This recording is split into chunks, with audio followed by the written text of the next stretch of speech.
नमस्कार दोस्तों, आज आप लोगों के बीच आने का बहुत ही बड़ा कारण था। मेरे ऊपर आरोप पर आरोप, आरोप पर आरोप, प्रत्यारोप पर प्रत्यारोप लगता जा रहा है। गलती क्या है कि मैं सच के लिए लड़ता हूँ। अब एक व्यक्ति था जो कि आप लोग जान चुके हैं, उसका नाम है विपुल। विद्यापति में शिक्षा विहार नाम से कोचिंग संस्थान खोलना चाहा, तो भाई जो स्टूडेंट को पढ़ाने के बदले उसके वाला काम करेगा तो उसको हम खुल के विरोध करेंगे। और वो बोल रहा था कि आप हमारे सामने प्रूफ करो कि क्या प्रूफ है, तो आज हम प्रूफ करने वाले हैं मित्रों, और सारा प्रूफ आपके बीच होगा। सबसे पहले तो एक पत्रकार है, उसका चैनल का नाम नहीं लेंगे और ना ही उसका नाम लेंगे, कौन न्यूज डॉट मीडिया था, वो कह रहा था ब्लॉगर, और विपुल भी बोला था ब्लॉगर। तो सुनो विपुल, आज तुम्हारे सामने अगर आँख होगा, अगर अंधा नहीं होगा, तो ये देखो क्या है तुम्हारे सामने, अयोध्या टाइम्स। ये देखो हम दिसंबर में ज्वाइन किए हैं, नज़दीक से देख लो। अगर आँख नहीं होगा तो चश्मा लगा, ये देख सकते हो, आई कार्ड तो देख लिए, या और अच्छे से दिखा दूँ, नहीं होगा तो डबल चश्मा लगा ले। ये जो है पत्रकार, तुम्हारा क्या नाम है, बिहारी न्यूज़ वाला, अगर मैं तुमको पत्रकार बोलूँ, गोदी मीडिया बोलूँ, तो कैसा लगेगा? बुरा लगेगा। मेरे ऊपर वीडियो बनाएगा, घंटा फर्क नहीं पड़ता है मुझे। तू हमको ब्लॉगर बोलेगा? रे तुम्हारा औकात है? बोलने आता है? पहले जाके स्कूल में पढ़, तू पहले जाके स्कूल में पढ़। बाप से पंगा लेने चला है, बाप है बाप। तो ये हमको बोलता है ब्लॉगर, बोलता है बेटा तुम्हारा बाप है, ये अंधा है, पत्रकार है, समझा, प्रेस में। अब आते हैं विपुल पे। ये विपुल जो है शिक्षक, जो कह रहा था, पहली बात तो ये ब्राह्मणों के ऊपर टिप्पणी करता है। आज हम आपको सुनाते हैं। पहले तो इसका बाप भी सिद्ध कर दिया है, देखिए। अब ये देखिए, 9 दिन रात्र लग के भूखे रहने से अच्छा है 9 दिन भारत के संविधान को उठाकर पढ़ो। कम से कम अपने हक और अधिकारों के बारे में पता चलेगा, कोई आपको वायलेट नहीं करेगा। अंधविश्वास पर कभी ना चलो, क्योंकि पत्थर पूजने से कुछ ना मिले, पुस्तक पढ़ो तो मिले ज्ञान। पत्थर पूजने से कुछ ना मिले, पुस्तक पढ़ो तो मिले ज्ञान। मंदिर जाने से भगवान मिले तो ब्राह्मण क्यों मांगे दान। मंदिर जाने से भगवान मिले तो ब्राह्मण क्यों मांगे दान। अब देखिए नीतीश का सपोर्ट कैसे करता है। कुल मिलाकर ये जो संविधान ने व्यवस्था दी है और संविधान में जो प्रावधान किया गया है कि सामाजिक और शैक्षणिक दृष्टिकोण से पिछड़े वर्गों के लिए विशेष इंतजाम किया जा सकता है, ये जो व्यवस्था की गई है। और संविधान ने जो अनुसूचित जाति की सूची बनाई पिछड़े वर्गों के अंदर से, और अनुसूचित जनजाति की, ट्राइबल जिन्हें आदिवासी भी कहते हैं, इन लोगों के आरक्षण का प्रावधान कर दिया आबादी के अनुपात में। और बाकी जो अन्य पिछड़े वर्ग हैं, जिसको आप ओबीसी कहते हैं, अदर बैकवर्ड क्लासेस, उसके लिए व्यवस्था दे दी गई कि राज्यों में इस बात पर भी किया जा सकता है, केंद्र भी कर। अब देखिए, हम आपसे पूछना चाहते हैं, क्या आरएसएस संविधान के खिलाफ करता है? मैं सभी सनातनियों से पूछना चाहता हूं, अगर आरएसएस पे तुम टिप्पणी करते हो और आरएसएस पे पोस्ट करते हो तो पूरा देश भगवादारी है और पूरा देश आरएसएस का सपोर्टर है। तो क्या आरएसएस का विरोधी है? बताओ कब आरएसएस गलत किया है? अगर ऐसा होता ना तो अभी तक का सारा बंद हो चुका है संगठन, लेकिन ये दिन पर दिन बढ़ता जा रहा है, बढ़ता जा रहा है। लगभग 25 आदमी से शुरू हुआ था और आज कई करोड़ हो चुके हैं, अरबों में लोग इसमें जुड़ चुके हैं। और एक देश नहीं, लगभग 70 से भी ज़्यादा देश में ये चलता है। अब मैं पूछना चाहता हूँ उन सभी सनातनियों से, क्या कहोगे ऐसे लोगों के लिए? और दूसरी बात, ये थोड़ा सोचने दीजिए, सोच के बोलते हैं। ये हमको लगता है भीम ग्रुप से है, काहे कि पता है, प्रूफ बताते हैं। हालांकि ये कोई बड़ी बात नहीं है, फोटो के पीछे लोग लगाता है भीमराव अम्बेडकर हमारे देश का संविधान का रचना किए हैं, आदरणीय हैं। 2 ही 3 व्यक्ति है जो कि सबसे ज़्यादा पढ़ा है, उसमें से एक भीमराव अम्बेडकर आते हैं। लेकिन फोटो पीछे है, ये गौर से देखिए।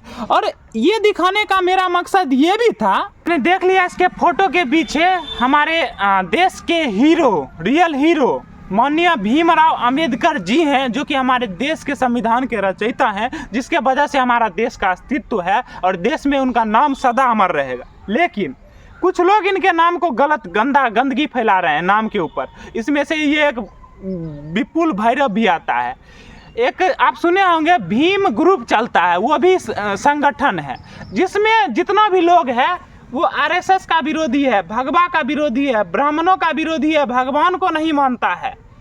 हमको लगता है उसी में से एक ये जो भगवान को नहीं मानता है। अभी हाल ही में कुछ दिन पहले दिल्ली में ब्राह्मण बनिया भारत छोड़ो जेएनयू में जो लिख दिया था कुछ तो इस पे हुआ था कमेंटबाजी। तो हमको लगता है इसमें भी यही भीम ग्रुप वालों का हाथ था और उसी में से एक ये भी होता है। ये जितना भी भीम महासंगठन में जुड़ा हुआ है वो भगवान को नहीं मानेगा, वो सनातनियों का विरोध करेगा, मोदी जी का विरोध करेगा।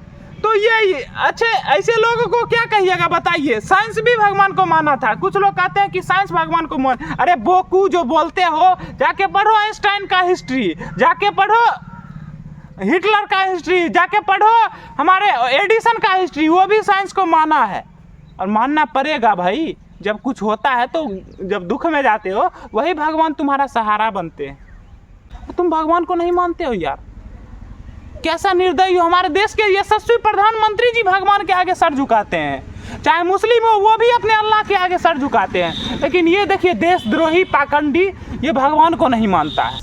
बताइए क्या ये शिक्षकों की मर्यादा है?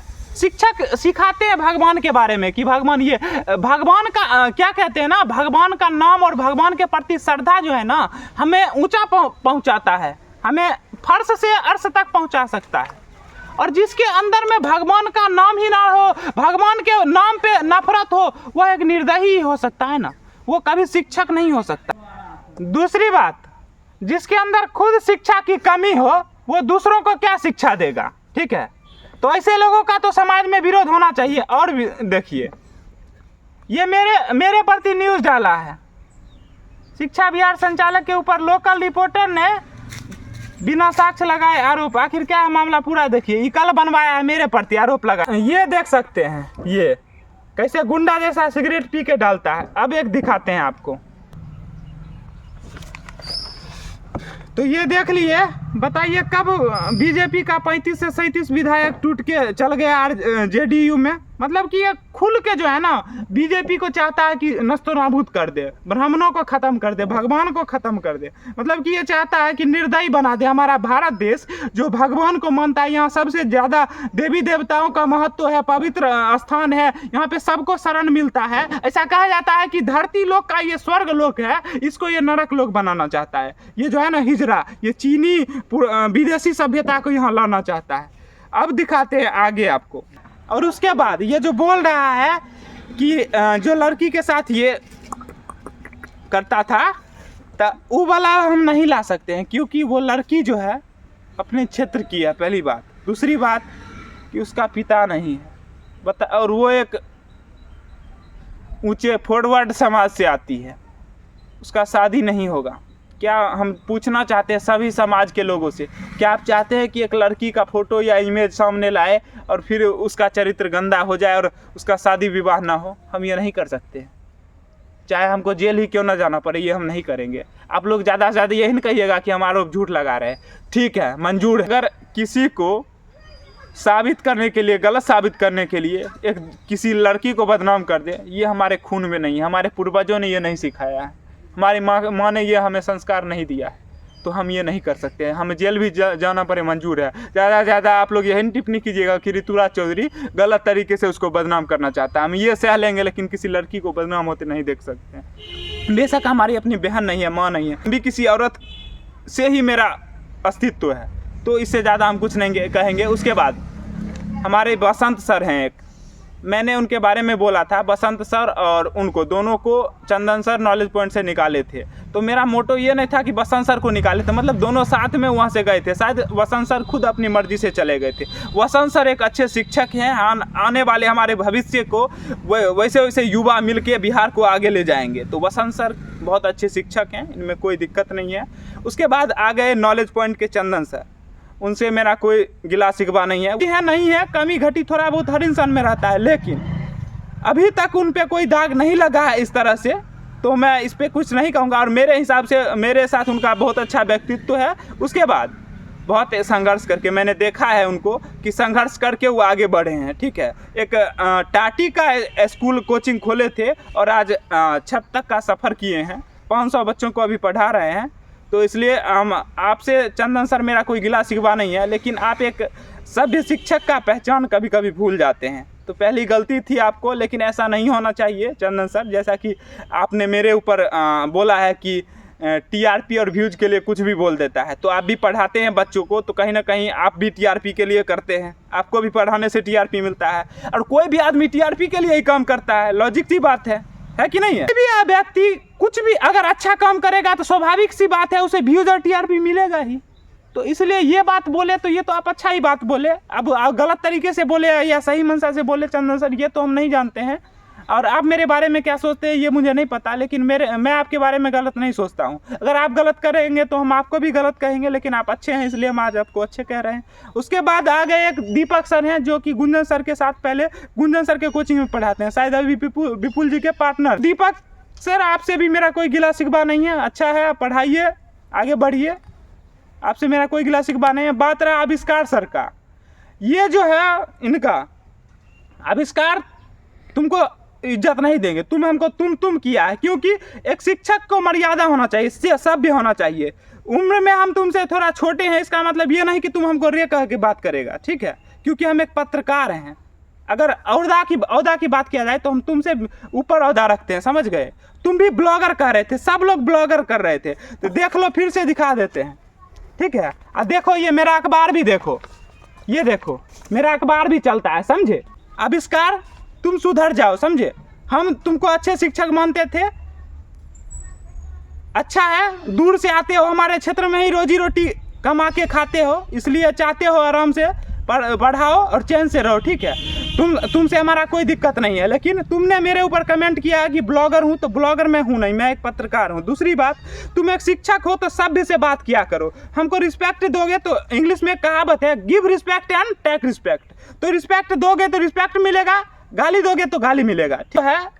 तुम्हारे बारे में हाँ एक और बात, तुम जो बोल रहे थे कि हमारे ऊपर मानहानि का केस हो सकता है, तो हम तुम लोग के ऊपर कई मानहानि का केस कर सकते हैं, खास करके उसके विपुल के ऊपर। उसने ब्राह्मण पे कमेंट किया, पूरा ब्राह्मण समाज को गाली दिया। तुम मेरे ऊपर एक मानहानि का केस करेगा, हम पूरा ब्राह्मण समाज मिलकर तुम्हारे ऊपर FIR करेंगे। और बताओ, उसके बाद तुम खुद भी कमेंट करते हो मोदी जी के ऊपर, मोदी विरोधी बात बोलते, तो हम तुम्हारे ऊपर भी FIR कर सकते हैं। तुम जो ट्विटर पर कमेंट करते हो मोदी जी के ऊपर जिस तरह से, हम वो भी उस पर भी तुम्हारे ऊपर FIR कर सकते हैं। स्वतंत्र भारत है, इसका क्या मतलब? बोलने का भी एक लहजा होता है। हमारे माननीय मोदी जी का जिस तरह से तुम टिप्पणी करते हो, कोई अधिकार नहीं है तुमको करने का, ठीक है। तो दोस्तों आप लोग देख लिए, जो लोग बोले थे कि तुम प्रूफ करो तो प्रूफ कर दिए, और इसके खिलाफ कई सारा एविडेंस मेरे पास है, समझे? तो बोलूँगा तो मेरे पास इन लोगों की तरह फालतू का समय है नहीं, तो इसलिए बेहतर है, अगर चाहते हो कि तुम भी चुप रहे और मैं भी चुप रहूं, तो शांति से अपना काम करो। मैं अब नहीं चाहता हूं लगने के लिए, और ये मत सोचना कि मैं हार गया हूं। ऋतुराज चौधरी कभी हारने वाला नहीं है, जब तक जिंदा रहेगा लड़ता रहेगा, ठीक है। तो ये मत सोचना कि मैं हार गया हूं। अगर चाहते हो कि तुम लोग भी चैन से जियो और मैं भी चैन से जीऊँ, तो तुम लोग अपना काम करो। हाँ, अगर उंगली करोगे तो उंगली करेंगे, और 4 गुना उंगली करेंगे, इसलिए अपना काम करो और शांति से जियो, और ठीक है, इससे ज़्यादा हम कुछ नहीं कहेंगे। और अभी हम जा रहे हैं दलसिंह सराय, ठीक है, आ रहे हैं 2 स्पीकर, उनका भी इंटरव्यू करना है। तो मेरे पास तो इन लोगों की तरफ समय है नहीं, लेकिन जो मेरे ऊपर आरोप लगा था मैंने इसको क्लियर कर दिया। और हाँ, अब इसका एक और बात, इसने मेरे ऊपर आरोप लगाया है कि मैं मैं भी लड़की को लेके भागा था, मैं BA करता था। तो प्रूफ कर, तू प्रूफ कर। मैंने कल के भी वीडियो में बोला कि मैं तुमको अगर पैसा नहीं होगा तो हमको आ जाना घर पे, 1000 रुपया दे देंगे, 10-20 गो अखबार में छपवा देना। 10-20 गो हम कर रहे हैं, आज तक अगर तुम्हारा पहुंच पर भी नहीं होगा तो हम नंबर दे देंगे, 10-20 गो अखबार वाला का, दैनिक जागरण, प्रभात खबर, सबका दे देंगे, छपवा देना, समझे? लेकिन अगर जिस तरह से तुम बोला कि उसके ऊपर आरोप लगा है, तो मेरे ऊपर भी बेटा आरोप लगा है, तो मैं भी इसके ऊपर FIR कर सकता हूं कि एक पत्रकार के ऊपर इसने लड़की भगाने का आरोप लगाया है। तुम भी प्रूफ करके बता, है अगर दम तो करो प्रूफ। इससे ज़्यादा मैं कुछ कहूँगा नहीं। मैं अपनी वाणी को विराम देता हूँ मित्रों, फिर मिलते हैं नए एपिसोड में और नई उमंगों के साथ। और उंगली करोगे तो उंगली मिलेगा, अगर प्यार से रहोगे तो प्यार मिलेगा। जय हिंद, वंदे मातरम।